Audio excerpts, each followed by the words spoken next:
Hey guys, it's Wick the Jake here. Trying something new, doing a reaction video. So I just chose one of the videos I haven't watched. We're gonna react to it, see how things go. So the video I chose here is "The Streaming War is Over, Piracy Won." Well, I really do believe that's true. Let's see what they have.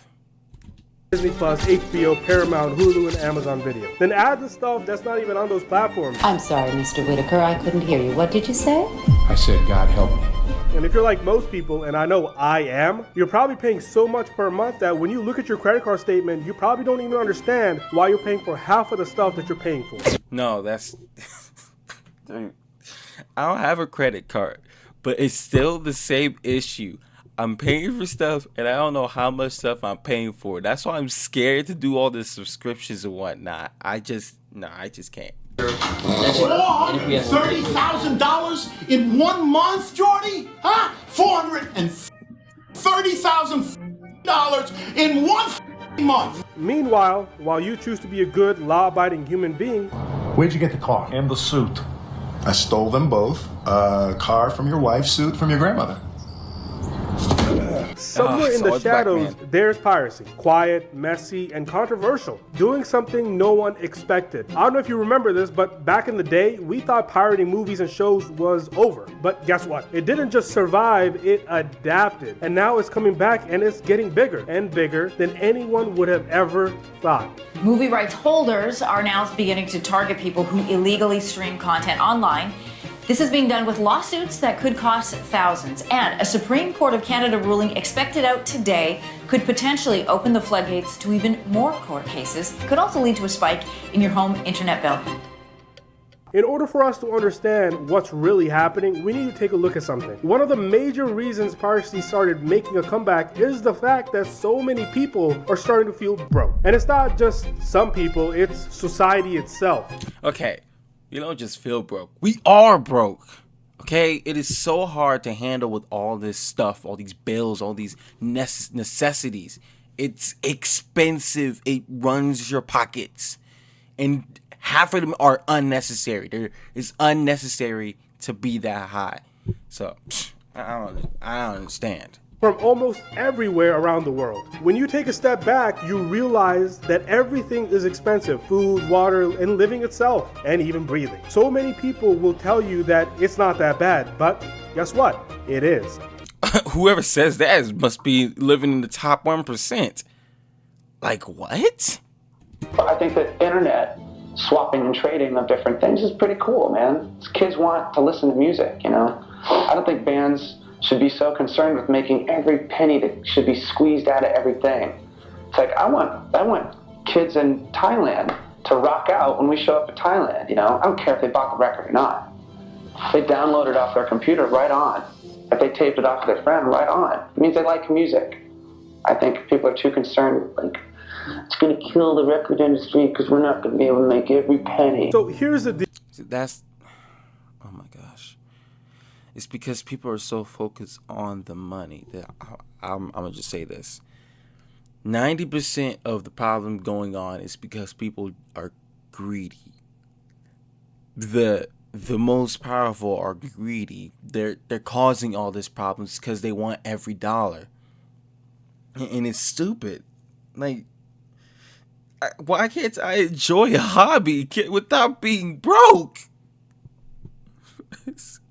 This crap is trash. We thought streaming was meant to be a hero. Back in the day, we were happy that everything was so isolated in certain apps. We knew that we could go on one channel and watch the show that we wanted to watch. And that was the only place that we could go. And it felt wrong going anywhere else and watching that show because it felt criminal. And we thought streaming was gonna kill piracy completely off. And it was gonna give people affordable, legal, high quality access to their favorite content. And for a while it worked. People stopped stealing and downloading. They stopped going to shady sites and stopped digging through Reddit threads to find bootleg links to movies and shows. Because for $7.99, Netflix gave you everything. Life was good and it felt easy.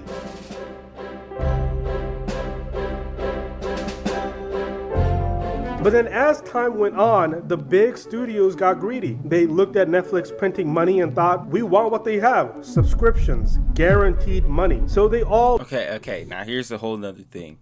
Life is basically a subscription. You subscribe for everything. Subscribe for electricity, subscribe for water, subscribe for your house, subscribe for your car.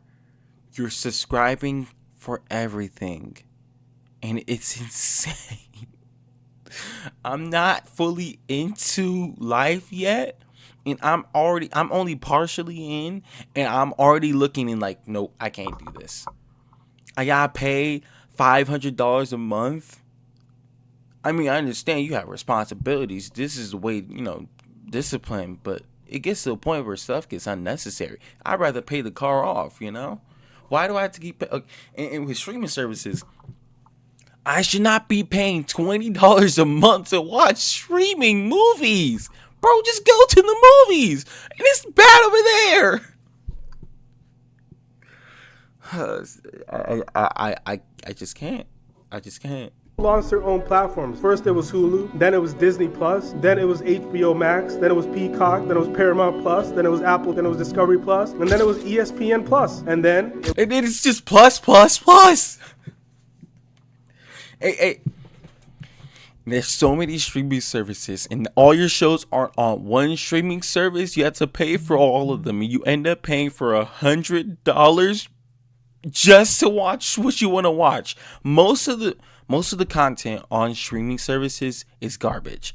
I've looked. It's garbage. It's not worth watching. And the stuff that is worth watching, it's on a totally different platform. So now you got to buy that in order to watch it. That one thing. One show, one movie. Doesn't make sense. it was YouTube Premium and Amazon Video. Well, now it's just chaos. The pie that everyone wanted is now gone. We ended up getting crumbs that got scattered across dozens of different apps, and it became more expensive. Now the average person has to juggle 6 to 7 different streaming subscriptions just to keep up with the shows they already love. You want to watch The Office? It's on Peacock now. No, God! No, God, please, no! You want to watch the Game of Thrones? HBO Max. Stranger Things? That's still on Netflix. Henderson. Henderson.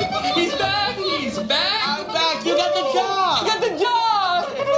Yay! Oh!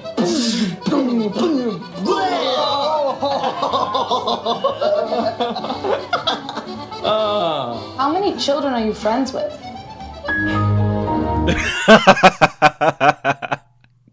I don't know, that made me laugh. Because, today there's a bunch of PDF files, but anyhow. But wait, The Crown is only on Netflix, but outside the US in some regions because they removed it. Want anime? You'll need Crunchyroll, you need High Dive. Want K-dramas? Then you need Viki. Want sports? Well, good luck. To give you some perspective, I know you think this is overwhelming. The average person in the US spends close to around $508 a year, and that's just $48 a month just on streaming subscription. What did I say? You have to pay an arm and a limb just to watch your shows. This shouldn't be happening.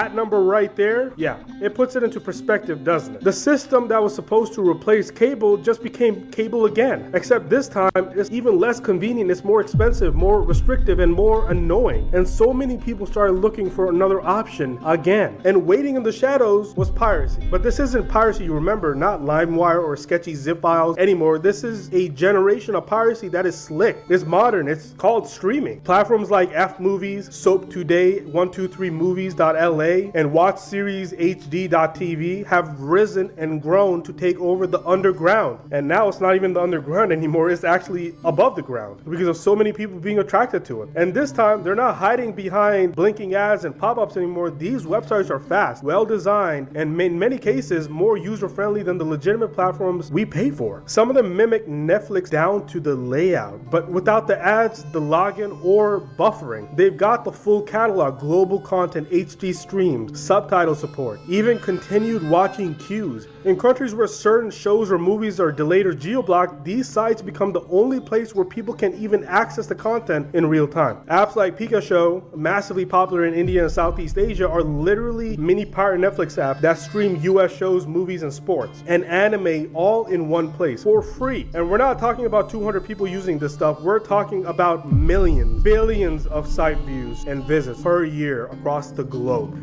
It's because they make the site better than the streaming platform. It's like what they said. It is literally more convenient to watch on that site than to subscribe for a stupid platform that decimates their UI and gives you garbage content to watch every month. There's no reason to watch it. So I understand why people do that. I'm not necessarily endorsing it, but I understand why people do it. That there's misconceptions in the industry about what piracy is, right?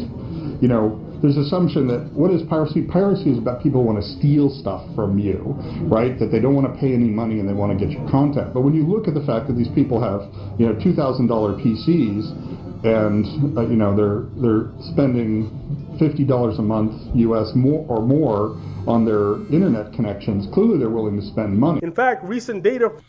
See, if you go further into that clip, he talks to, like, he goes more into the details of, like, why piracy happens. Piracy happens because you don't give the consumers what they want. You don't give them quality content. They'll just move to something else that's more convenient, that's better. So he understood the gamers. He understood their mentality. So that's why he provided quality content. And that's why people don't pirate games so much from Steam, because it's available on there. They have sales, all sorts of stuff. So yeah, that's understandable. From the analytics firm Muso found that there were over 215 billion visits to piracy websites globally in a single year, with over 80% of that traffic focused on streaming. But here's what really stands out. Most of the people pirating, they already pay for streaming services. They're not avoiding paying. They just feel like they're not getting enough value for what they're paying for. I realized that there's a cheat code you could do on Netflix apparently where you Control-Shift-Alt-D. And when you hit Control-Shift-Alt-D, what you see is that you are actually getting a low bitrate 720p stream, even though you paid for 4K. Are they actually ruining the experience for somebody who's using a computer because they want you to use closed source platforms that give you more control? Some of these people can't even find the content they wanted due to licensing issues. Others just don't want to pay $18 a month just to watch one show. And some and others are just frustrated that the content they love got deleted because some studio found a tax loophole. Like when HBO Max removed Westworld, a show they made, just to write it off and save money. Imagine subscribing to a platform only for them to delete your favorite show and then act like an...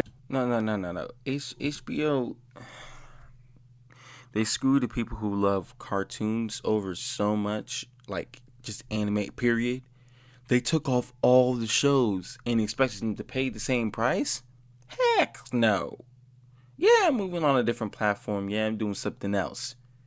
What was the mentality behind that? I don't think there was any, but no. Never existed. And that's happening more and more every single month and every single year. Disney removed dozens of original series from its platform. Netflix has quietly wiped out an entire seasons from its library. And guess what? Piracy scoops them up and hosts them forever. And suddenly the pirates look like the preservationists, while the billion-dollar studios look like the ones that are erasing art. That's the world we're in now. People aren't pirating because they love breaking the rules. They're doing it because the system we were promised failed. And they're doing it because convenience disappeared, prices exploded, and content got locked away behind paywalls, geoblocks, and corporate contracts. So the question now isn't why people are pirating, it's why would they stop now?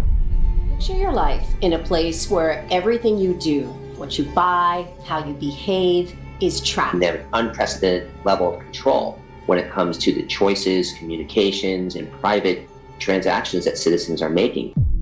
See, look, the truth is someone's always paying the price, and when piracy wins, and it is winning, it's not the executives at Disney or the shareholders at Netflix who feel the sting. It's the creators, it's the writers, and it's the production assistants who grinded 16 hours a day on the indie projects just to get them off the ground. And then you have the camera crew who got paid once, hoping the back-end royalties would trickle in someday. When content gets pirated, those royalties vanish, they disappear. And then on top of that, the visibility tanks, budgets dry up, and studios, they start playing it safe because they can't risk it. They start taking less creative risks, slashing character diversity, cutting jobs, and then pumping out reboots that nobody asked for. Because look, I mean, it's a ripple effect. You lose originality, you lose variety, you get endless sequels, spin-offs, and recycled IP that no one asked for.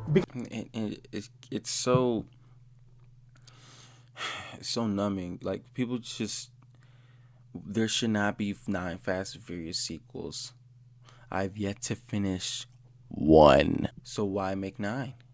People just gobble it up. That's the thing. We've gotten too used to mediocrity. We're paying for it. We're paying for mediocrity. When we put 100% in, the job we put 100% in, and 100% earn the money back, even though it's not enough. We're paying, you're using that money to get stuff that's worth garbage. That's not fair. The consumer doesn't deserve garbage when they worked hard and they're the ones supporting the creators. So why would the creators give us worthless, meaningless content? Why do we don't need this many sequels and all of them are garbage? This is not what the consumer deserves. The audience does not deserve that. And it's all come down to greed. Because it's cheaper to bet on something that's already worked than to gamble on something that's new. That's why everything in theaters feels like it's a part 7 of something of some sort that happened 30 years ago. And a perfect example of this is the Fast and Furious franchise. Can he drive? Can he drive? You know what DK stands for? Donkey Kong? Drift King. Drift. What do you mean, drift?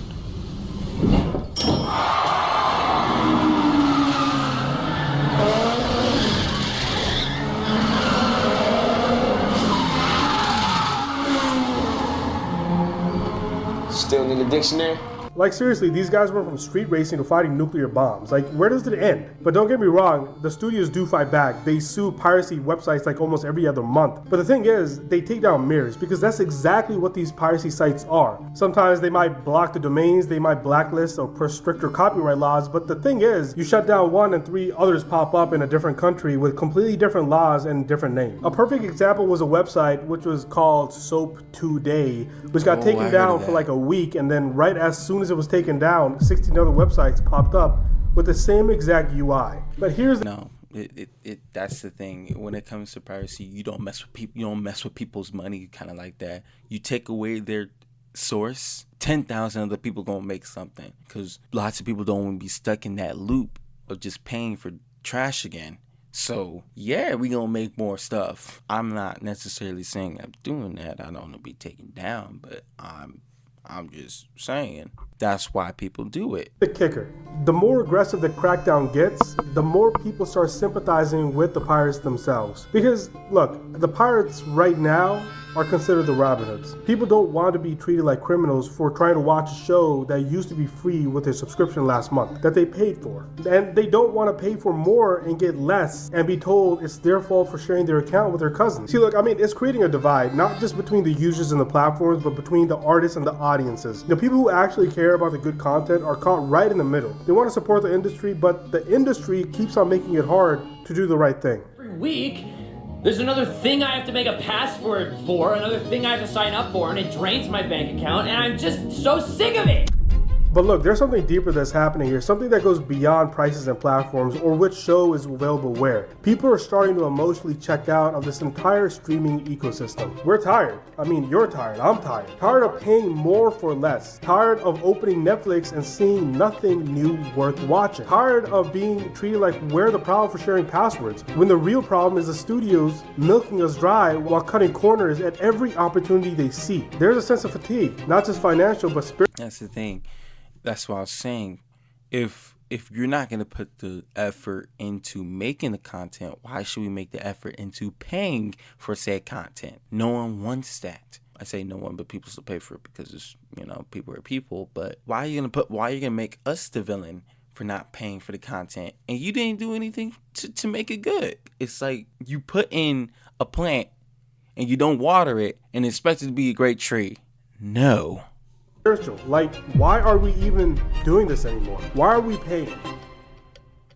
At first, streaming felt exciting. I mean, every Friday there was something new that we were waiting to watch. Something original, something worth talking about. But now it feels corporate, algorithmic, empty. Shows getting canceled before they even finish the first season. Promising stories getting buried under a mountain of mistakes and remakes and spin-offs. And slowly but surely, people stop forming real emotional connections with the platform and with the content itself. We used to have people defending Netflix like it was family. Remember when Stranger Things dropped the new season? It felt like cultural event. If everyone wanted to watch it, and everyone did watch it. But now, the hype comes and goes within 72 hours and it disappears into the algorithm void. Meanwhile, on the piracy side, there's a weird resurgence of community. People in telegrams, groups, sharing links, helping others find foreign subtitles, uploading lost media, even archiving content that studios themselves have deleted for tax reasons. I'm not saying it's noble, but it's oddly human. And once people disconnect emotionally from a platform, it's incredibly hard to win them back. You can't just throw a new Marvel spin-off at them and expect loyalty. Streaming services haven't just lost subscribers, they've lost the trust. That's dangerous because once the audience stops caring, they stop paying attention. And once they stop paying attention, they stop paying. And that's it. And that's when piracy wins by default. Not because it's better in every way, but because the competition stopped trying to be worth it. Nearly 1 million people cancelled their subscriptions with Netflix in the past 3 months, but the streaming giants expected to lose twice the number after years of growth. So the company is being hit by a busier marketplace and rising costs. Illegal streaming of premium video content, particularly live sports, is surging worldwide, raising serious concerns for the broadcasting industry. Broadcasters are warning of an industrial-scale piracy crisis. Now, according to reports, criminal networks are illegally streaming live sports, films, and paid TV channels. High-profile football matches are the most targeted. Reports suggest illegal streaming of football matches are threatening the financial stability of the global sports broadcasting industry. But don't get me wrong, I mean, there's still a way that they could fix this entire mess. A way to turn things around before the audience completely walks away, which is what we're seeing right now. But it's not going to come from another subscription tier or another corporate rebrand or another spin-off of a 1990s IP that no one asked for. The only way streaming survives is if it goes back to its original promise, making entertainment accessible and affordable and worth it. That means stopping the endless price hikes and nickel and diming. It means bringing everything back together, bundling content. I mean, there's no reason to bring up the prices. I'm gonna just say that. No matter how tough things look, they have no reason to. They only doing it because they want more money. And yeah, I agree. Once they start making quality content, first quality content, then make it affordable too, people are willing to pay. But we're not paying to see garbage, and we're not paying to see only one good show per year. That I agree with. Simplifying the platform and giving people control over what they pay for. It means treating the audience like human beings. Again, not just wallets with eyeballs. And it also means that studios need to stop fighting piracy like it's a war, and they need to start recognizing it for what it really is, which is market feedback.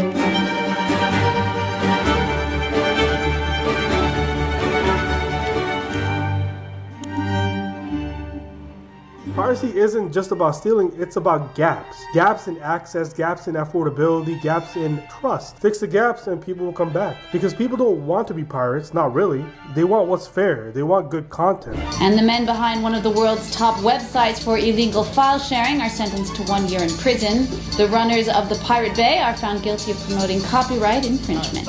As long as they're going to steal it, we want them to steal ours. I sort of get addicted, and then we somehow figure out how to collect sometime in the next decade. But if the system keeps pushing out with higher prices, more restrictions, and less respect, then piracy won't have to win the war. It'll just quietly take over because no one showed up to stop it by fixing the underlying issue. So if you're watching this and you're nodding your head, maybe you're feeling what millions of other people are feeling because you're not alone. That frustration, that sense of that something is off, it is off. You're not crazy. Streaming got greedy and now it's going to pay the price. Places where I was being pirated, particularly Russia, where people were translating my stuff into Russian and spreading it out into the world. I was selling more and more books. People were discovering me through being pirated. And then they were going out and buying the real books. And when a new book would come out in Russia, it would sell more and more copies. And I thought that was fascinating. Paid you money because I wanted 4K, because you advertise 4K on your website. So that when I go to your website to view the video, you give me 720p. If I had pirated your material, I would have paid nothing for it, and I would have gotten 1080p. I am treated better pirating Netflix content than I actually would be treated paying for Netflix content. And if you ask me, I do think that piracy will continue to grow, and it will grow much faster than we had ever thought possible. I mean, seriously, it is like Gabe said, piracy is there because you don't make quality content. People are going to go somewhere else for quality content. I don't remember his exact words. I forgot it. But, I mean, once people stop focusing on just money and look at people as people, stuff will start to look a lot better. But it's just they're so disconnected. The corporations, which sounds so dead to me, corporations just sounds dead. But once, and I doubt that's going to happen, seeing how things are going, but once they start looking at consumers more than just, like he said, money wallets with eyes and just numbers, then we can start really seeing a change. But since we haven't seen that, people are going to use some other methods to get what they truly deserve. Piracy. Look, super mega rock and roll gods and superstars are just regular dudes like you guys. We punch the clock, we put on the pants, and then we blow people's minds. That's how we make a living. And then these pirates come and they steal all our internets. I don't know how they do it, but these pirates can bust into our entertainers' homes, make us walk the plank, steal our rockin' tunes, and leave us broke. Is that what you want, Mr. Long John Silver? What's your parrot gonna listen to when you go toe-to-toe against the English Armada? Jazz? I don't think so. So that being said, thank you for watching. Make sure you subscribe. Thank you guys for watching this video. Go check out, I think his name is Uncle Nav. Subscribe to him. And yeah, this is my first reaction video, so hope you guys enjoyed, and catch you guys in the next one. God bless.